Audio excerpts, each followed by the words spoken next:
கிறிஸ்துவுக்குள் பிரியமானவர்களுக்கு ஆண்டவராய் இயேசு கிறிஸ்துவுடைய இனிய நாமத்தினாலே வாழ்த்துக்கள். இந்த நாளின் தியானத்துக்காக நாம் எடுத்துக்கொண்ட வேத பகுதி 2 கொரிந்தியர் 9ஆம் அதிகாரம் 15ஆம் வசனம்.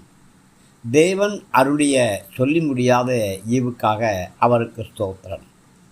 பிரியமானவர்களே, தர்ம சகாயத்தை எப்படி கொடுக்க வேண்டும், தான தர்மத்தை உற்சாகமாய் செய்ய வேண்டும், அதில் கஞ்சத்தனம் இருக்கக்கூடாது என்று சொல்லி பவுல் சொல்லுகிறார்.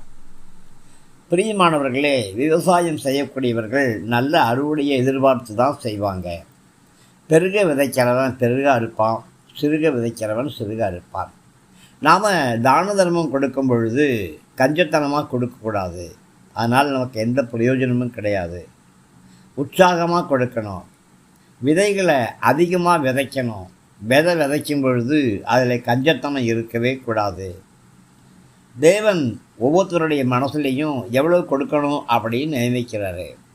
தேவன் நியமித்த பிரகாரமாகவே நாம் கொடுக்கணும். அங்கிள் தினகரன் அவர்களை கார்னியாவிலே பல நேரங்களில் நான் சந்திப்பதுண்டு. ஒரு சமயம் அவரை சந்தித்த பொழுது தன்னுடைய பையிலே கோட்பையிலே கையை விட்டு அப்படியே எடுத்து காணிக்கையாக கொடுத்தார். அவர் சொன்னார், தம்பி, நான் என் கையில் கையை விட்டு எடுக்கும் பொழுது எவ்வளோ கொடுக்குறேன் அப்படின்னு நான் எண்ணி பார்த்தேனானால் என்னுடைய இதயம் இவ்வளோ கொடுக்கணுமான்னு கேட்கும்.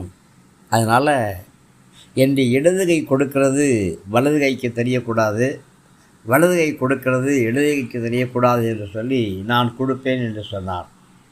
பிரியமானவர்களே, சில பேர் நம்மள்கிட்ட உதவி கேட்கும் பொழுது நம்ம திருப்தி செய்வதற்காக நமக்கு ஏதாவது கொடுப்பாங்க.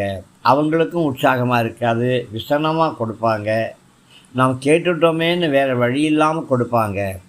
ஒரு மனிதன் மனப்பூர்வமாக கொடுக்கலைன்னா அவங்க கொடுத்தும் அவங்களுக்கு ஒரு பிரயோஜனமும் கிடையாது, ஒரு நன்மையும் கிடையாது. நாம் உற்சாகமாக தான தர்மம் செய்யும் பொழுது நமக்கு ஒரு இழப்பும் உண்டாகாது. ஏழைகளுக்கும் தரித்திரர்களுக்கும் ஊழியக்காரர்களுக்கும் கொடுக்கிறபடியினாலே நாம் தரித்திரர்களாக மாறிவிட மாட்டோம்.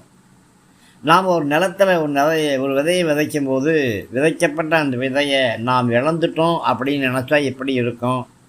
விதைக்கும் பொழுது அது முளைத்து பயிராகி ஏராளமான கனிகளை நமக்கு தரும். நல்ல பலனை நாம் சந்தோஷமாக அறுவடை செய்வோம் அப்படிங்கிற எண்ணத்தோடு தானே விதைக்கிறோம். அதே மாதிரி தான் விதைக்கும்படி தேவன் கொடுத்திருக்கிற கிருபைகளுக்காக கர்த்தருக்கு ஸ்தோத்திரம் செலுத்த வேண்டும். பெருக அறுப்பீங்க. ஆமென்.